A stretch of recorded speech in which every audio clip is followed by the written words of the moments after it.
Og velkommen til den her lille video her, hvor vi skal kigge på den her knallert her, som tilhører Jens, som er en hemmelig person, som jeg kender, som jeg lige skal... Jeg skal lige vise den her for ham. Det sagde han, at det måtte jeg gerne. Så det gør jeg lige. Yes. Vi kan lige starte med sådan en helskud af knallerten, som står rigtig pænt, og ja, der er nogle lidt sjove ting ved den, men det kommer vi lige hen på, sådan løbende. Hvis man lige er hurtigt, så kan man se, at den lige mangler sideskjoldet, men ja. Vi kan lige starte om foran på den. Og det første, så er det ikke de rigtige fælge, der er på. Det er tilfælde nemlig en Maxi KL, Buk Maxi KL, som det her ikke er. Det er nemlig en K'er, som man kan se der på stafferingen der.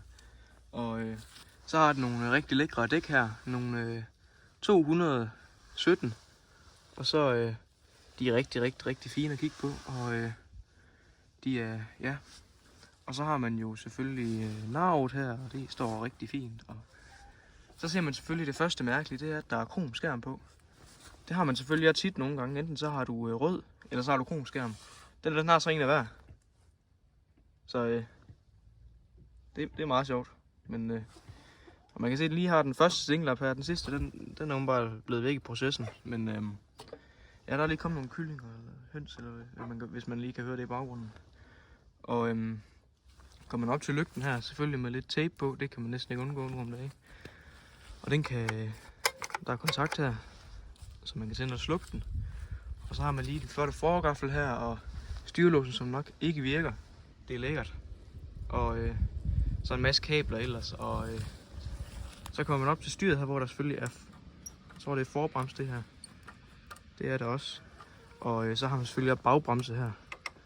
Og det sjove ved den her, det er, at den har to forskellige håndtag her, som det er meget lækkert. Men, og den har lige et showkabel her, som du lige kan give noget choker. Det sidder også sådan rigtig godt fast og lækkert, og det gør de stort set alle sammen. Det sidder rigtig lækkert, godt skruet sammen. Og så har man der lige benzin hernede. Og jeg tror ikke, der er noget på, så jeg gider ikke give noget forsøg på at starte den, desværre.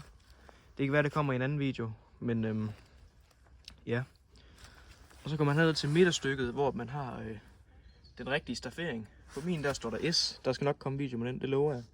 Det er bare lige fordi, der har været lidt dårligt vejr, så jeg ikke lige kunne filme det. Men der står K, på min der står der S. Og så har man lige noget luftfilter her, og sådan en Bing firkantet karburator her, som er rigtig lækker, og så har man selvfølgelig den her, den runde her, og topstykke og cylinder her, og et MGK tændrør, kan man se den. Det er rigtig lækkert. Og så har man selvfølgelig et forrør og en techno-udstødning. Jeg tror, det er noget eftermonteret noget, men det er også fedt nok med noget techno en gang imellem. Og så har man selvfølgelig på den anden side, der er selvfølgelig benzinhagen her, og når der er så sideskjold på her, det har jeg så ikke helt set. Og så er der selvfølgelig kickstarter, fordi det er en K'er. Og så er der en kobling den side, og nogle flere gear og sådan noget. Og fodhviler på hver side. Den har så ikke nogen støttefod den her, så det er derfor den står ved den her beton noget. Det er lidt upraktisk, men det er jo sådan det er. Og så har den selvfølgelig en flotte kæde her, der lige går om baghjul, som også er... Hvad er det for noget det her? Det er noget Ford, bare uden en D, men T i stedet for. Så det sådan det var. Og så har den selvfølgelig et sæde, som er sådan lidt, det er meget stort sæde i forhold til det normale. Jeg ved ikke lige hvorfor, men ja, det er i hvert fald sjovt at sidde på. Og så har den også lige 20-plade heromme, det glemte jeg lige at vise, 20-plade deromme. Og så en bagagebær, der er funktionel. Så det er lækkert. Og så en meget lille baglygte. Jeg ved ikke lige, hvad det her det er for en speciel baglygte. I kan lige prøve at skrive ned i kommentaren, hvis I ved det. Men ja. Ellers så er den meget sådan ren at kigge på. Og jeg har været ude at køre på den, og tog mig, den kører ikke særlig godt lige nu. Men det kan være, at Jens han forlader det. Det ved jeg ikke. Men jeg tror ikke, der er så meget mere at vise. Den er meget sådan, den er flot nok og speciel at kigge på. Den har sådan lige to forskellige der, det og men det må være sådan noget, det er nok noget moderne noget. Men jeg ved det ikke. jeg tror faktisk, det var alt for den her lille hurtige video her. Som, I lige kan skrive om, hvor god. Om jeg skal lave flere af sådan nogle knaller, hvor jeg kigger på dem og lige viser jer sådan en tur. Jeg skal nok lave en video med min egen, det lover jeg. Men som sagt, der har simpelthen ikke været værd til det.